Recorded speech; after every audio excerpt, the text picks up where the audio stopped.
ಶುದ್ಧೀಕರಣಾದದ್ದಿಲ್ಲ. ಹಾಗಾದ್ರೆ ಯಾವಾಗಲೂ ಕಾಯಿನ ವಾಚ ಮನಸ್ಸ ತ್ರಿಕರಣ ಶುದ್ಧಿಯಿಂದ ಕೂಡಿರುವಂತ ವ್ಯವಹಾರ ಇವತ್ತು ಯಾವತ್ತು. ಆದ್ರೆ ಇಂದು ಹಾಗಲ್ಲ. ನಾನು ಬಂದಾಗ ಯಾಂತ್ರಿಕವಾದ ಉಪಚಾರ ನಡೆಯುತ್ತಾ ಇದೆ.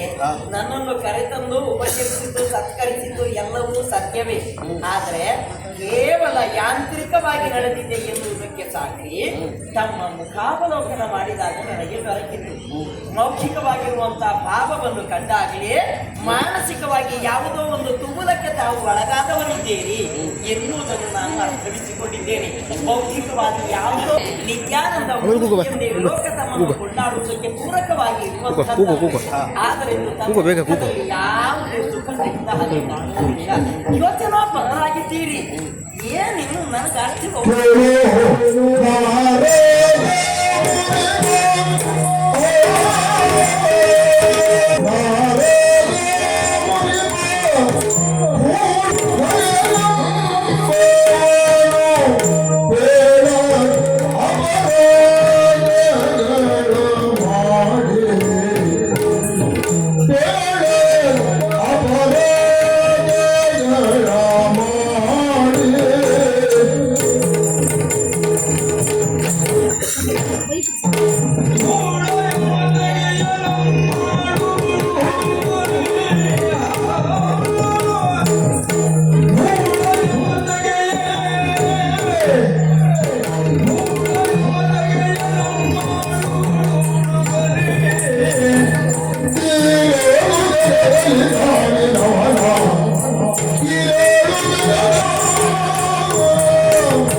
ಅವನ ಮನಸ್ಸಿನಲ್ಲಿ ಹುದುಗಿದ್ದು ಏನು ಎನ್ನುವುದನ್ನು ಸ್ಪಷ್ಟವಾಗಿ ತಿಳಿಯದೆದ್ದು ಅವನು ದುಃಖದಲ್ಲಿದ್ದಾನೆ, ಸಂತೋಷದಲ್ಲಿದ್ದಾನೆ ಎನ್ನುವುದನ್ನು ತಿಳಿಯುವಂತಹ ಜ್ಞಾನ ಶಕ್ತಿಯನ್ನು ಕೂಡ ಹೊಂದಿದವರು ನೀವಿದ್ದೀರಿ ಸ್ವಾಮಿ. ತ್ರಿಕರಣ ಶುದ್ಧತೆ ನನ್ನಲ್ಲಿ ಇಲ್ಲ ಎನ್ನುವುದನ್ನು ಆರೋಪಿಸಿದ್ದನ್ನು ಸತ್ಯ ಅಂತ ಗೊತ್ತುಕೊಳ್ತೇನೆ. ನನ್ನ ಕಾಯ ಮಾತ್ರ ಇಲ್ಲಿ ಉಂಟು ಸ್ವಾಮಿ, ಮನಸ್ಸು ಬೇರೇನನ್ನೋ ಯೋಚಿಸ್ತಾ ಇದೆ. ಅರ್ಥ ಆಯ್ತು ನನಗೆ. ಆದ್ರೆ ಆ ಯೋಚನೆಗೊಂದು ಕಾರಣ ಇದ್ದಿದ್ದಕ್ಕೆ ಬೇಕಲ್ಲವೇ?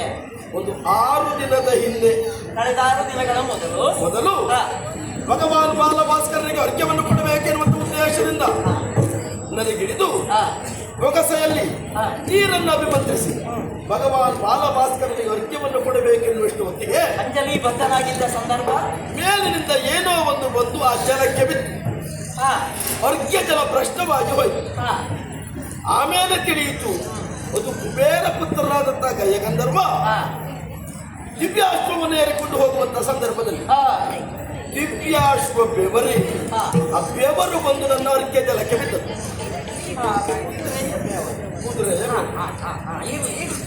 ಜೊತೆಗೆ ಅರ್ಘ್ಯ ಜಲ ಭ್ರಷ್ಟವಾದ ಕಾಲಕ್ಕೆ ಕೋಪ ಬಂದದ್ದು ಸುಳ್ಳಲ್ಲ ಸ್ವಾಮಿ.